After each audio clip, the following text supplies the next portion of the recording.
Family.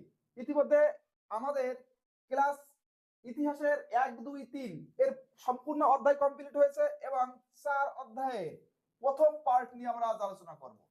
এবং হ্যাঁ, তোমরা ইতিমধ্যে জেনে ফেলেছো এখন যদি প্রথম পার্ট হয়, পরের পার্ট আসছে পরের দিন। চলো দেখা যাক পার্ট 2 কোন কোন গুরুত্বপূর্ণ প্রশ্নগুলো আছে তোমাদের জন্য। দেখো, আমরা যদি দেখি প্রথম যে প্রশ্নটা আছে, 1857 বিদ্রোহকে মুসলমানদের ষড়যন্ত্র কে বলেছেন? General Outram. 2 নম্বর প্রশ্ন কি আছে? 1857 খ্রিস্টাব্দের বিদ্রোহের মধ্যে ব্রাহ্মণদের প্ররোচনা ও অন্যান্য রাজনৈতিক অভিসন্ধি প্রত্যক্ষ করেছেন কে? বড়লাট ক্যানিং। অর্থাৎ এই যে মহাবিদ্রোহ হয়েছিল, আমরা মহাবিদ্রোহ বিভিন্ন কারণে বা বিভিন্ন ভাবে হয়েছিল। আমরা জানি যে অনেকে এই মহাবিদ্রোহকে কেউ কেউ সামন্ত বিদ্রোহ বলেছে, কেউ কেউ রাজনৈতিক বিদ্রোহ হিসাবে আখ্যা দিয়েছে, কেউ সিপাহী বিদ্রোহ বলেছে, আবার এই বিদ্রোহ হওয়ার পিছনেও অনেক কারণ ব্যক্ত করেছে।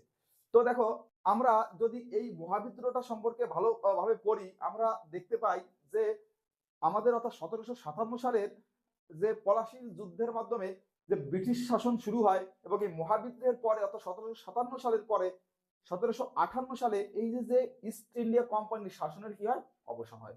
অর্থাৎ এই মহাবিদ্রোহই ছিল, আমরা বলতে পারি, ইস্ট ইন্ডিয়া কোম্পানির শাসনের শেষ পর্যায়ে। তারপরে কি হয়? আমরা সবাই জানি মহারানীর ঘোষণার মাধ্যমে কি হয়? মহারানী কি হয়? তার ক্ষমতা নিজের হাতে নিয়ে নেয়। তো চলো দেখা যাক 3 নাম্বার অর্থাৎ 3 নাম্বার প্রশ্ন কি? কারা 1857 খ্রিস্টাব্দের বিদ্রোহকে সামরিক বিদ্রোহ বলেছেন? দেখো, স্যার জন লরেন্স, স্যার জন সিলি, চার্লস রেক্স, এদের মতে এই বিদ্রোহটা শুধু কাদের জন্য ছিল? সামরিকদের বিদ্রোহ ছিল। অন্য কোনো সাধারণ মানুষ বা সাধারণ জনগণ বা অন্য কোনো শ্রেণীর মানুষ এই বিদ্রোহে যোগদান করেনি। এই কথাগুলো কারা বলেছে?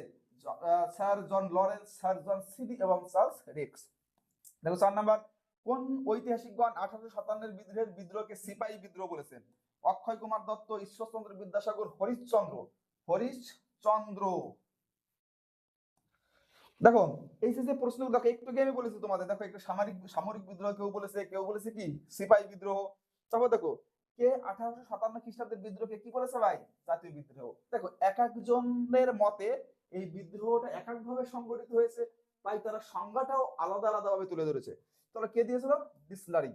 5টা প্রশ্ন তাড়াতাড়ি জট মুখস্থ করে নাও ভাই।